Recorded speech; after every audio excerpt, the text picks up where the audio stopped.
Ladies and gentlemen, I am the one and only DJ Storms. And once again, I would like to welcome all of you to the Lightning Flash Update. It is that time of the week again, because you already know who I am, Mr. Controversy, and the operator of the best damn Twitter handle known to mankind. This is the Lightning Flash Update for February 9th, 2018, and we are going to dive straight into the weekly show reviews. I got some very interesting news, rumors, and reports coming to you after these weekly show reviews. So, we're going to start off with Monday Night Raw. Now, Monday Night Raw, it was not a completely horrible show, in my eyes at least. It was not a completely horrible show. Obviously, WWE has made some very questionable decisions this week as far as creative booking goes for the final two pay-per-views before WrestleMania 34, and I'm going to give you my expertise opinion on that. So the show started off with Roman Reigns defeating Bray Wyatt in an Elimination Chamber qualifying match. Now, Braun Strowman and Roman Reigns had one of the best rivalries of 2017, but all in all, I think Roman Reigns' best rival has been Bray Wyatt. I don't think these two have ever had a bad match in the past before. I think these two, they just know each other so well. They work very, very, very well with each other. This was a great match despite the predictable outcome. And we had Bray Wyatt catching Roman Reigns in mid-run, caught him in the turnbuckle, and carried him in the middle of the ring before he tried to do the Uranagi. I love Bray Wyatt's Uranagi senton combination, and Roman Reigns won in the end. He qualified for the Chamber. And then Matt Hardy came out and hit Bray Wyatt with a twist of fate. I'm assuming that Bray Wyatt and Matt Hardy will have a match at the Elimination Chamber. Then Finn Balor and Carl Anderson defeated the Revival. This obviously was a momentum builder for Finn Balor's match next week, which I will talk about in a little bit.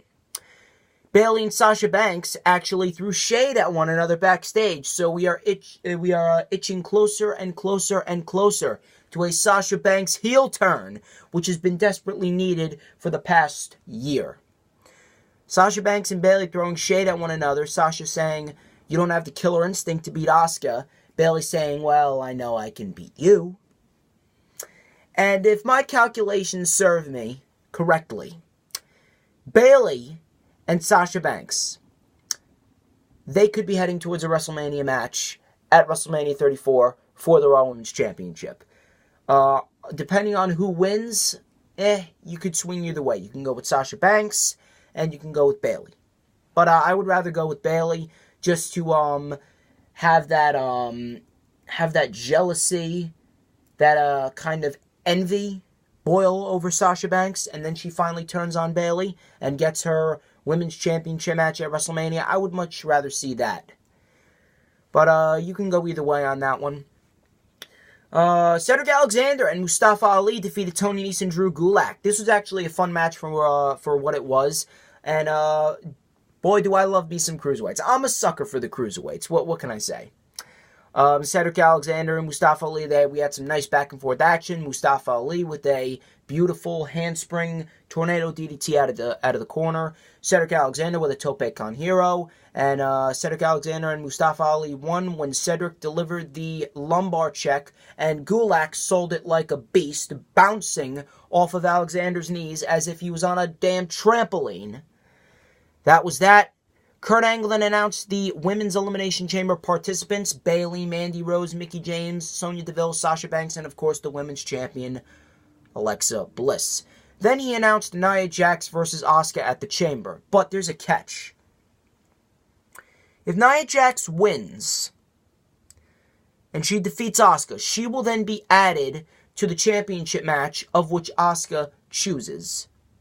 So then it would therefore become a triple threat match. And, I don't really know what their initiative behind this was, but at this rate, I would not have done what they are doing with Nia Jax and Asuka. I'm okay with the Nia Jax versus Asuka match at Elimination Chamber, but Why does Nia have to be thrusted into a position where A, she's not going to win, B, she's going to compete in a match with a stipulation in which the stipulation makes no sense whatsoever. And I know I'm not the only one who thinks this. I know I'm not the only one who's been thinking, why would they give Nia Jax a title opportunity when she didn't win the Women's Royal Rumble? I did not like that decision. Matter of fact, if you wanted to give that to someone, you should have given that to Sasha Banks. You could have had Sasha challenge Asuka again at the Chamber. You could have inserted Nia Jax into the Elimination Chamber match. And then you could have built off of a story where, okay, Sasha just continuously loses and loses and loses. She lost to Asuka twice. Bayley could win the Chamber, and you could play it off like that. That would have been a much better storyline for Bayley and Sasha. They could still go that route with Bayley winning the Chamber and eliminating Sasha last. But at this rate, I'm not really sure if they are going to go that route. So, moving on, we had Alexa Bliss come out, and she actually did perhaps one of the worst promos since Bayley, This Is Your Life. So now Alexa Bliss has been involved in 2 of the worst promos of the modern era. Why is Alexa Bliss acting like a chicken shit champion? Why is Alexa Bliss acting like a coward champion? Why is she acting like the female version of The Miz? Coming out saying it's sexist that Brock Lesnar gets to sit at home while she defends her title inside the Elimination Chamber. You haven't defended your title since October 30th against Mickie James. Brock Lesnar is just coming off a successful title defense at the Rumble #1, and he doesn't have an opponent for WrestleMania. Plus, Brock Lesnar is worth not even $1 billion Alexa Bliss's. Alexa Bliss needs to be times by infinity in order to equal one Brock Lesnar. Trying to compare a 5-foot female who hasn't defended the title since October to a 6'5", 280-pound behemoth that has been one of the core parts of Monday Night Raw, or should be one of the core pillars of Monday Night Raw. Instead, he's been put on the sidelines because he's a part-time mascot, only to give the title to Roman. She's throwing shade at Brock Lesnar. For what reason? You're not going to have Alexa Bliss versus Brock Lesnar at WrestleMania.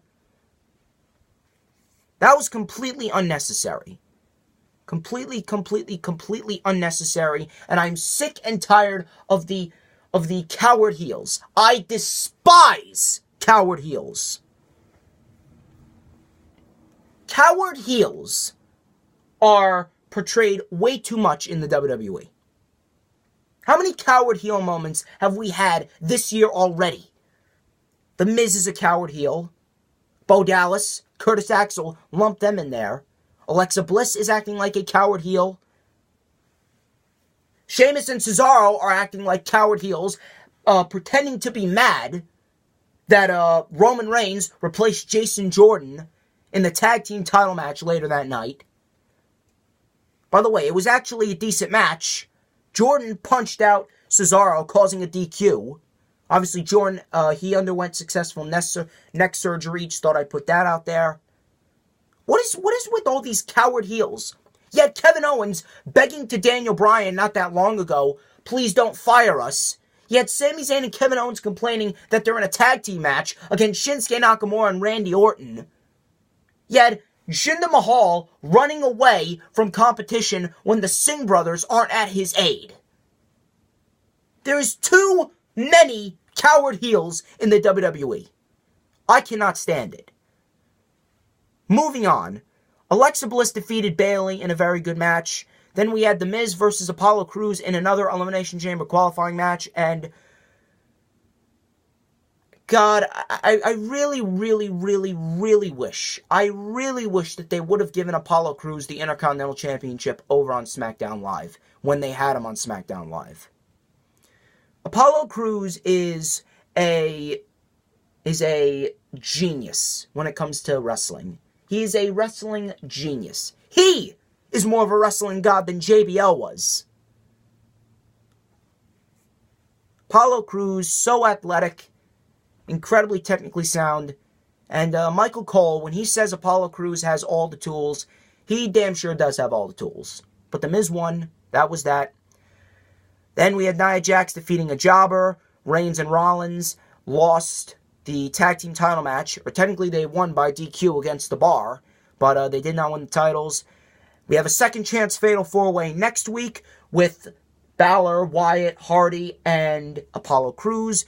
And Elias defeated Cena and Strowman in an Elimination Chamber match in which the winner would enter the chamber last. And then Braun Strowman turned Des Moines, Iowa into running Power Slam City. That's going to be the next t-shirt.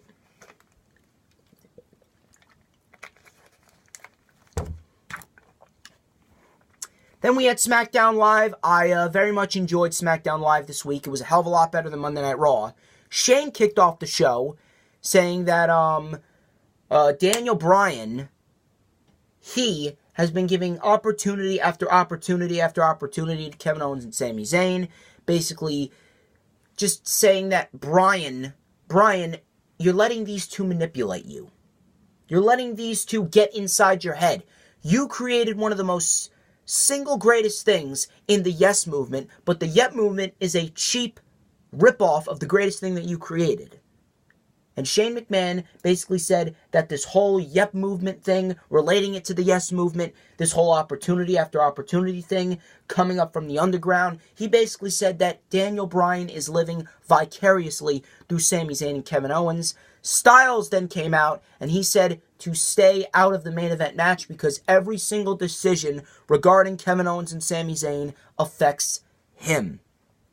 I like that little statement right there. Styles really coming into play in this whole Daniel Bryan, Shane McMahon situation. Charlotte then defeated Liv Morgan. I'm assuming that Charlotte is going to have some beef with the Riot Squad for a while, probably resulting in Ruby Riott versus Charlotte at Fastlane. The Bludgeon Brothers defeated two jobbers. The Usos then came out, and what I liked about this is Luke Harper and Eric Rowan were staring straight up the ramp, and the Usos were walking to the sides of the Bludgeon Brothers, and Luke Harper took his hand and put it on Eric Rowan as a way to stop him. And you know what that was right there? That was a not yet. Not just yet. Luke Harper is kind of playing the factor in this which is basically holding off Eric Rowan, holding off the attack until the time is right. And the Usos, they talked about what lockdown means. They were talking about how they went from face paint to snapbacks, from super kicks, or from Samoa drops to super kicks, to being all right, to having match of the night. The Usos are without a doubt one of the top 3, I would say, if not the top promo deliverers in the modern day WWE. Right up there with Paul Heyman.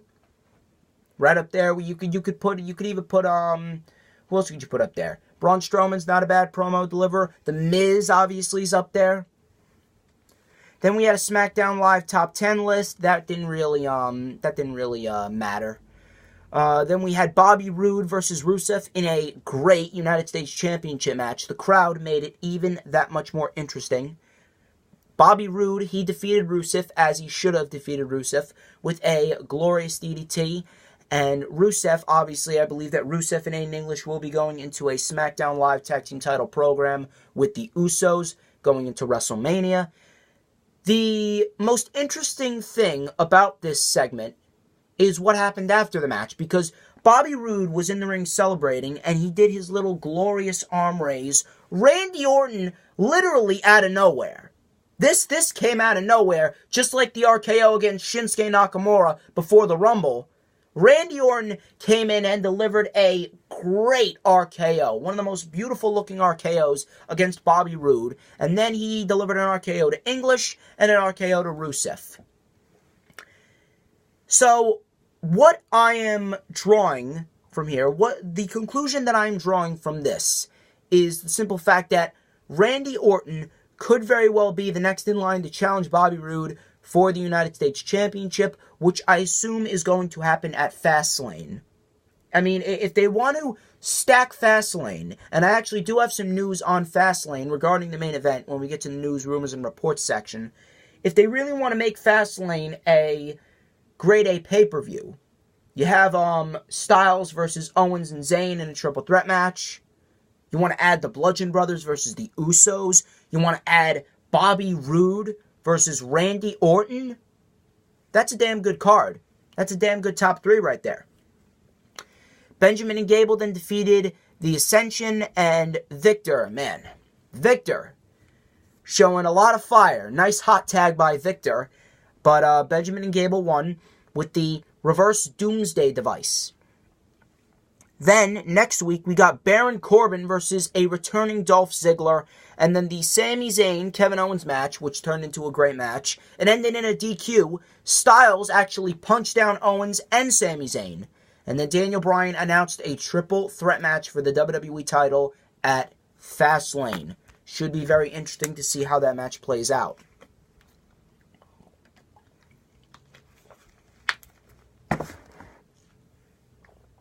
Moving on to 205 Live. Now, let me tell you something. 205 Live was without a doubt the best show of the week. I love everything that they've been doing with 205 Live for the last couple of weeks. And it really did show. Kalisto defeated Lince Dorado in a first-round Cruiserweight tournament match. A great match. A great damn match against Lince Dorado did Kalisto put on. These two did absolutely everything. And it resulted in Lince Dorado almost breaking his neck on Kalisto's back. If you did not see the show, I want you to go back and watch this show. I really want you to go back and watch the show. 205 Live has really taken a step up from this past year. It has really taken a step up. Kalisto and Lince Dorado, they went back and forth. We had a Salida del Sol false finish when Lince grabbed the rope. We had the Golden Rewind, handspring stunner, and the Shooting Star Press. And then Lince Dorado was reversed Hurricane Rana right on the back of Kalisto. And then Kalisto hit a second Salida del Sol for the victory. Next week, we got Akira Tozawa versus Mark Andrews. Very interesting matchup right there. And Tony Nese versus Drew Gulak. Team PowerPoint implodes next week. And then in the main event, Roderick Strong defeated Hideo Itami in a great first-round Cruiserweight tournament matchup. I really did not think that they were going to go with Roderick Strong because I pitched the idea of having Cedric Alexander versus Hideo Itami in the Cruiserweight Championship Tournament Finals at WrestleMania. I predicted that that would be the money match for the Cruiserweights. But since they went with Roderick Strong here, you could possibly go with Roderick Strong versus Cedric Alexander, Mustafa Ali versus Roderick Strong, Mustafa Ali versus Cedric Alexander. You could put Kalisto in there. There's a lot of different decisions you can go with. You can go with a lot of different people. We got a lot of great competitors in this Cruiserweight tournament. And let me tell you something. I am very much looking forward to who makes the finals and who competes for the title at WrestleMania. Moving on to NXT. The show opened with Sanity attacking the Undisputed Era before their scheduled tag team title match. William Regal said he is sick of it. And in the main event, he makes a 6-man tornado tag team match in which Sanity will take on the Undisputed Era. Then Heavy Machinery defeated Sabatelli and Moss. This was a very fun match. They went back and forth. Otis Dozovic did the Caterpillar, as he calls the worm. And they won with the Compactor. And then Riddick Moss, he walked out on Tino Sabatelli. Very interesting scenario right there. Although I would not support the decision of breaking up Sabatelli and Moss now, it's a very interesting scenario.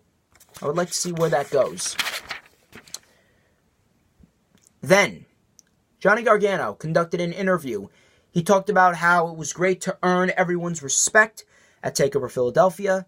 And then, after so long, he mentioned Tommaso Ciampa. This is the first time he's mentioned Ciampa since Ciampa betrayed him at NXT TakeOver Chicago. And he said that he is coming for Tommaso Ciampa. Almas and Zelina Vega then came out. They basically said, you didn't earn anything. You are a loser. Then, Candice LeRae, Johnny Gargano's wife, showed up. Candice LeRae came into the ring, and Johnny said, my favorite part of TakeOver was earning their respect. My second favorite part was watching my wife beat the hell out of you. And Candice LeRae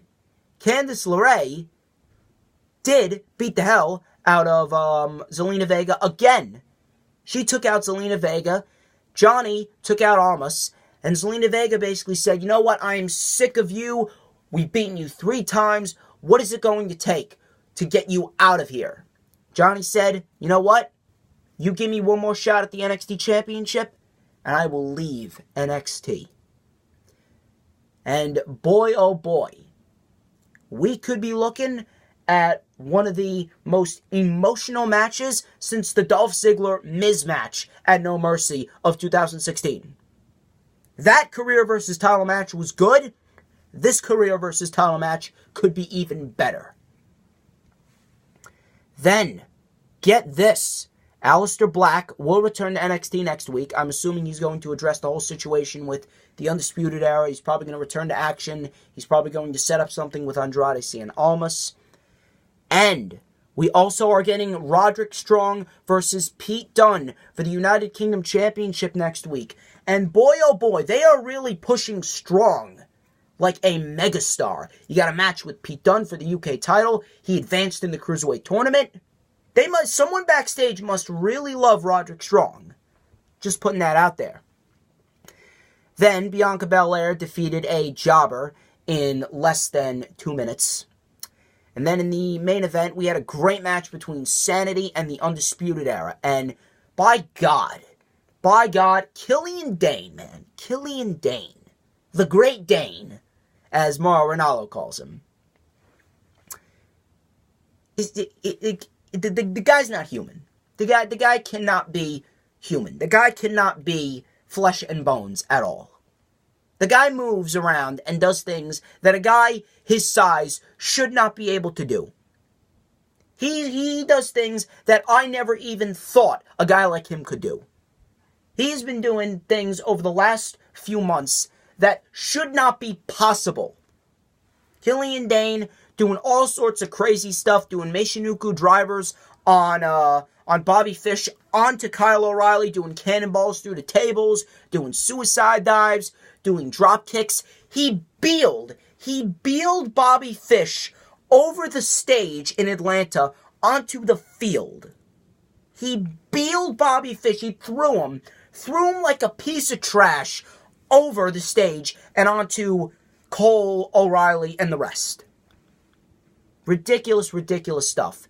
And Sanity won. Killian Dane hit the Ulster Plantation, and he won the match for Sanity. I'm assuming that Sanity is going to get their final tag team title opportunity. They will lose to the Undisputed Era, and they will be called up to the main roster after WrestleMania has concluded.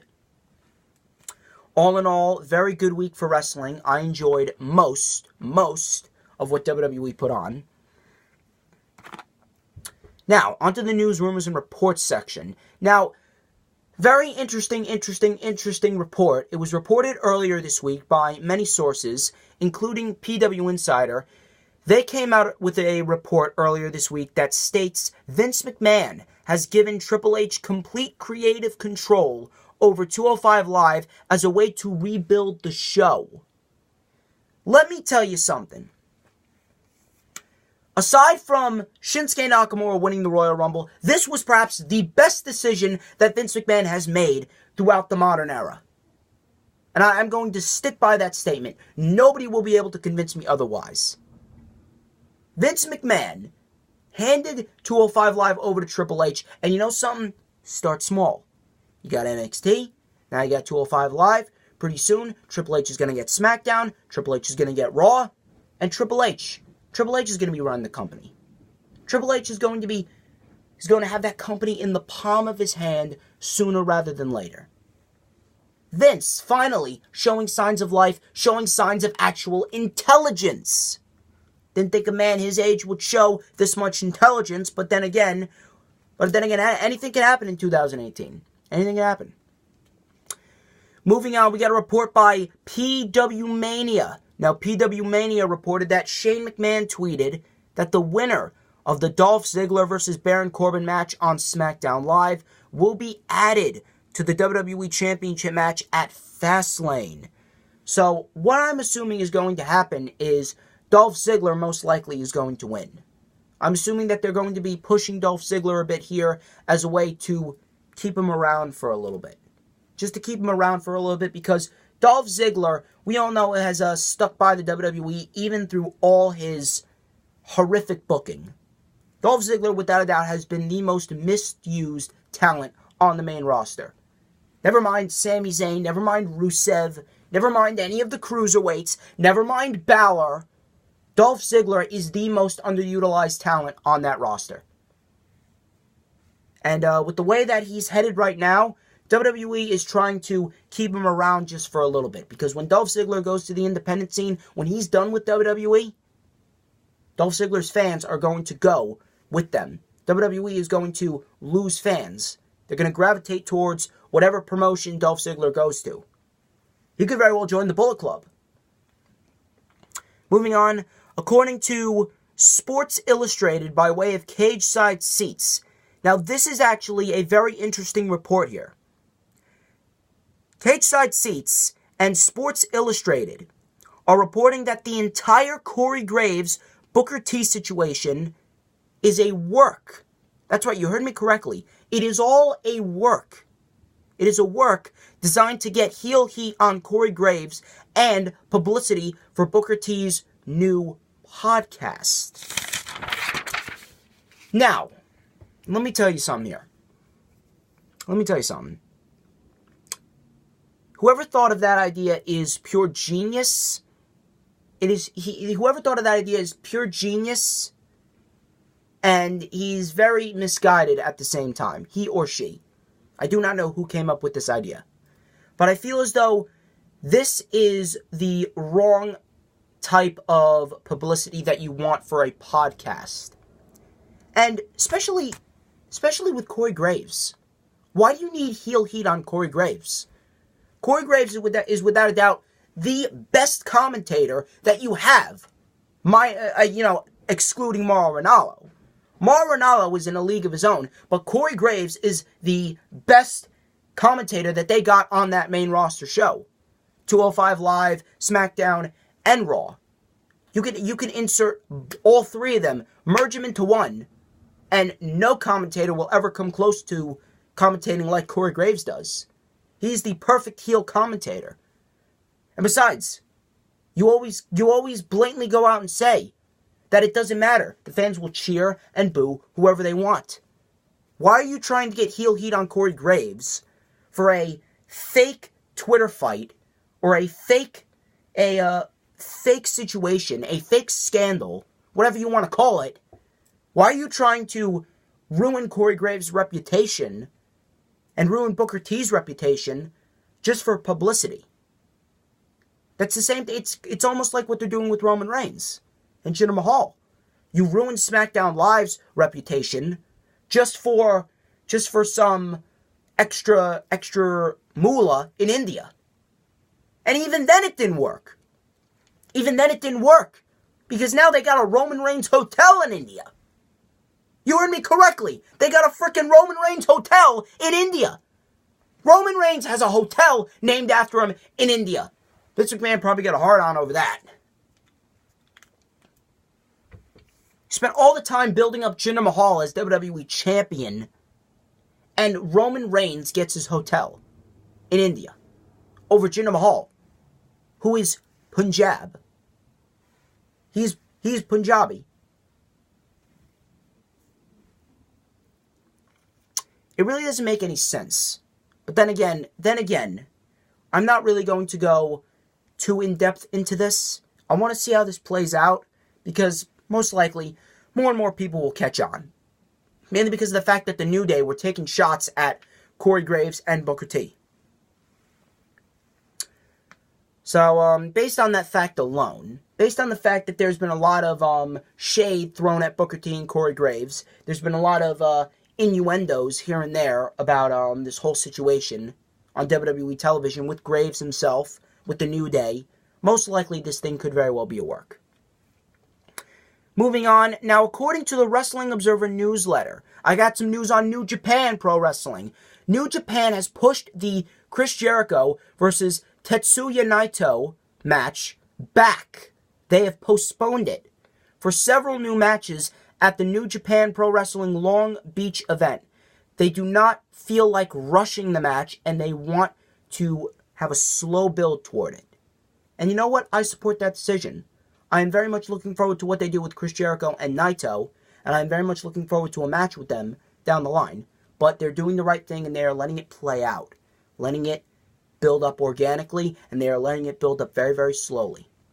And my final report of the day, and many of you might already know this, but Dave Meltzer reported that Seth Rollins and Jason Jordan were supposed to be the final entrants in the Elimination Chamber, but they were canceled out due to Jason Jordan's neck injury, based on the fact that they were going to start a feud which would have culminated at WrestleMania. But of course, we all know Jason Jordan underwent neck surgery, and the plans had to be scrapped. And now they're inserting The Miz, and 99% sure, most likely, Finn Balor. Ladies and gentlemen, that wraps up this edition of the Lightning Flash Update. I would like to thank each and every one of you who tuned into this video. Do not forget to follow me on Instagram and Twitter at the DJ Storms. Do not forget to check out the Lightning Flash Update next week. Do not forget to check out the rundown for WWE Raw brand exclusive pay-per-view Elimination Chamber, which I will be posting on February 24th, 2018. Till next time, I'm DJ Storms, and you have a great weekend.